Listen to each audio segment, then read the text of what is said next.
Nestled deep in the Allegheny foothills of western New York sits a white, two-story farmhouse on McMahon Road.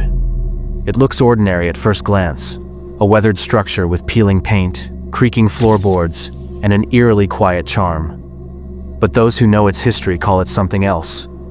The Demon House of Hinsdale. To this day, it remains one of the most chilling and well-documented paranormal cases in U.S. history. But unlike folklore or campfire tales, this haunting left behind real records, real witnesses, and real consequences. In 1973, the Dandy family, Clara and Phil, along with their children, moved into the home at 3830 McMahon Road. They were seeking a quieter life, away from the chaos of city living. The picturesque countryside of Hinsdale, with its green hills and wooded surroundings, seemed perfect. But from the very beginning, something felt wrong. At first, it was small things. Strange noises at night, doors opening by themselves, cold spots that had no explanation. Clara began feeling watched. Her children reported hearing footsteps upstairs when no one was there. Lights would flicker, radios would turn on and off by themselves, and the family dog often barked at empty corners. But soon, these small disturbances escalated. Clara began receiving phantom phone calls, heavy breathing on the other end, followed by silence. One night, she picked up to hear a female voice whispering her name, and then the line went dead. The calls were traced, and came from inside the house. The family experienced full-body apparitions, including a woman in white who glided through hallways, and shadowy figures watching them from the edge of the woods. Clara said she once saw a monstrous face staring at her from the mirror. One of the most terrifying incidents involved levitation. The dandy's daughter was lifted from her bed and thrown against the wall. Another time, the entire family witnessed the chandelier above the dining table sway violently, with no wind or movement in the room. Neighbors began to notice as well.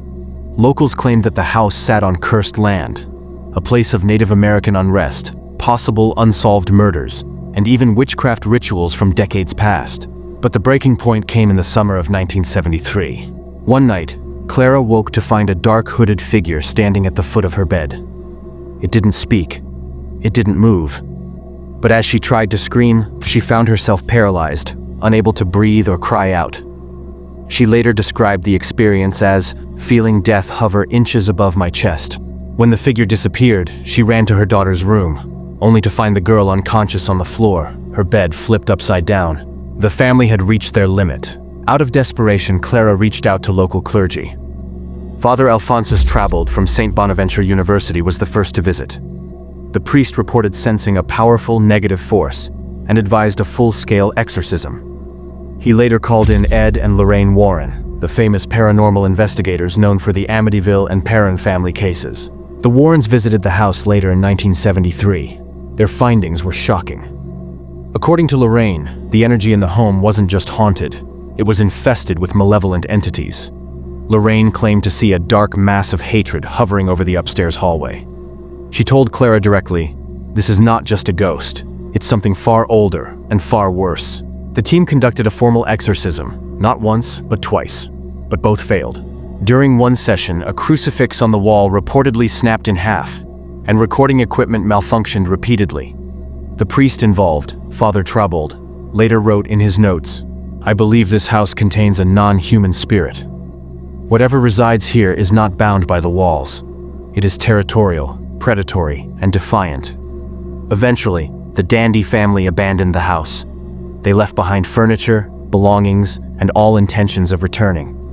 The haunting didn't just impact them emotionally, it shattered their finances, broke their marriage, and scarred them psychologically for decades. But even after they left, the house didn't sleep. Subsequent owners reported similar phenomena. Lights turning on in empty rooms, disembodied voices, and visitors feeling violently ill after spending time inside. Paranormal researchers who investigated in the 1980s and 1990s recorded unexplained EMF spikes, captured EVP recordings of what sounded like growls and cries, and experienced physical attacks, scratches, pushes, sudden nosebleeds. Today, the house is preserved as a paranormal research site, owned by Daniel Clace, a modern-day investigator. It has been featured on shows like Paranormal Lockdown, The Paranormal Files, and numerous documentaries. Visitors continue to report overwhelming dread, apparitions, and screams in the night. One investigator described the upstairs bedroom as the most oppressive space I've ever entered. Another said, "You don't need to believe in ghosts to feel what's in that house. It believes in you." The Hinsdale House is often cited as a rare example of both a residual and intelligent haunting, a mix of past trauma replaying itself and a malicious presence actively targeting the living. Some researchers believe the house sits atop a limestone foundation, known to amplify electromagnetic activity, a theory linked to increased paranormal experiences. Others point to documented Native American conflicts in the region, suggesting that the land itself may have absorbed centuries of emotional violence and unrest. And then there's the more chilling theory that the house acts as a spiritual magnet, drawing in energy, good or bad, and trapping it like a net. Even skeptics admit the volume of independent reports, eyewitness testimony, and recorded data from multiple decades makes the Hinsdale House hard to dismiss. The Hinsdale House stands today, not as a museum, not as a memorial, but as a warning. It is one of the few locations in the United States where multiple priests, psychic investigators, police officers, and historians all agree. Something is deeply wrong with that place. Clara Dandy never returned. Her children refused to speak publicly. But the legacy of what happened in that quiet farmhouse outside Hinsdale continues to echo in paranormal circles, and in the nightmares of those who've dared to step inside.